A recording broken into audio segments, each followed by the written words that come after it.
tout cas, bienvenue. Bonjour, bonjour la revue. On en parlait il y a quelques jours ici. C'est la cour du non. La cour dit non. Non, c'est non. Une vraie fausse nouvelle, disiez-vous hier. Ça y est, on y est maintenant. On y est maintenant. Nous pouvons enfin dire que c'est une rumeur qui a fini par se confirmer. Presque tous les journaux ont publié en intégralité les décisions de la haute juridiction. La Cour constitutionnelle a vraiment cassé les dernières lois électorales votées par l'Assemblée.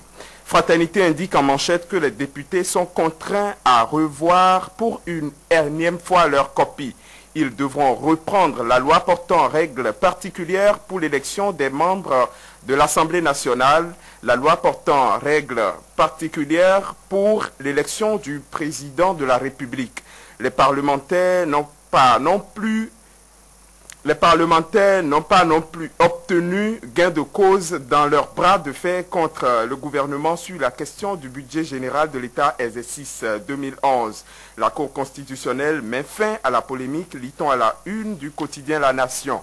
Avec les décisions rendues hier seulement, la Cour situe l'Assemblée nationale, écrit le journal.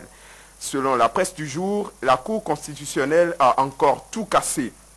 Les lois électorales et le budget de l'Assemblée nationale ont été déclarés contraires à la loi fondamentale.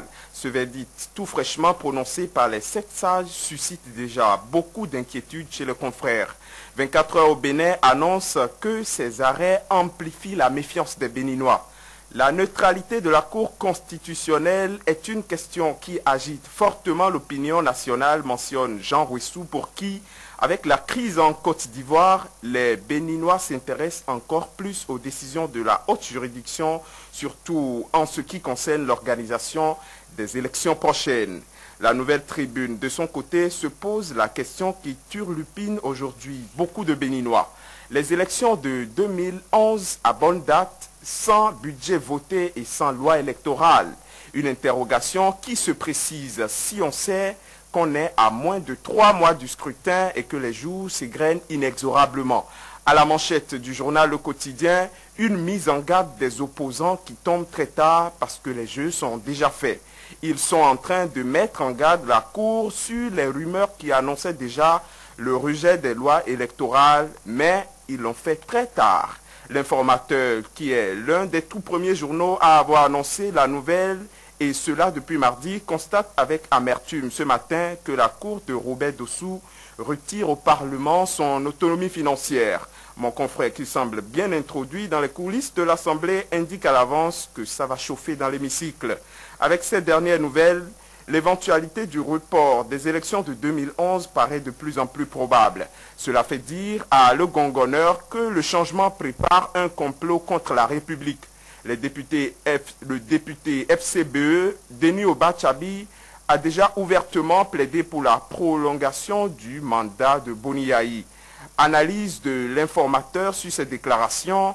Denis Obachabi n'est-il pas un disciple de Gbagbo au Bénin, se met mon confrère? Actuellement, le chef de l'État est à New York où il doit rencontrer le secrétaire général des Nations Unies. Le Béninois libéré croit savoir que Yahi est allé demander à Ban Ki-moon le report des élections de mars 2011 au Bénin. Les élections se tiendront-elles en 2011 ou non? Cela n'est pas pour le moment le grand souci de l'Union fait la nation. La coalition d'opposants s'active d'abord pour massifier le regroupement. Hier, l'Union nationale pour la démocratie et le progrès, UNDP, du président Zinsou a formalisé son adhésion à l'IN. L'Informateur en parle ce matin à sa une. L'Union s'agrandit et elle compte investir son candidat pour 2011 avec tout le faste possible. Ce sera samedi prochain et le journal Le Nokwe informe de la conférence de presse du président du comité d'organisation de cette manifestation. Le maître d'orchestre de la cérémonie n'est personne d'autre que le maire de Ouida. Aujourd'hui au Bénin, annonce qu'il rencontre les journalistes aujourd'hui pour informer sur les préparatifs de l'événement. Déjà, on apprend que c'est l'organisateur des Kora, Ernest Adjovi, qui sera le principal manager de ce rendez-vous. Aujourd'hui au Bénin, signale que Séverin Adjovi n'entend pas faire les choses à moitié. Maintenant, recevons des nouvelles de Shalom Shekina, la femme de Damien Zissou à la Hassa. L'événement du jour affirme qu'elle a donné une conférence de presse pour se défendre après les attaques dont elle a été l'objet dans sa brouille avec l'ancien ministre. Contrairement aux informations qui ont circulé ces temps-là, elle dit n'avoir jamais fui le Bénin et qu'elle a toujours été au domicile de son homme dans la même maison que lui et qu'elle ne compte pas le quitter pour rien au monde. Pour rien au monde. Il faut faire attention quand on aborde des questions de couple. C'est jamais très simple. Bon, enfin, cette fois, cette affaire-là, elle n'est pas simple, elle est compliquée. Ça vous en doutez. Mais vous avez dit, Denis Obachabi, disciple de Gbagbo, vous êtes disciple de qui? C'est qui votre mentor? Non, on défend la démocratie. Allez, c'est fini. C'est vraiment fini maintenant. C'est la fin de cette émission.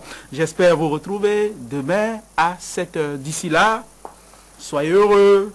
Rendez la vie agréable autour de vous et en vous. À demain.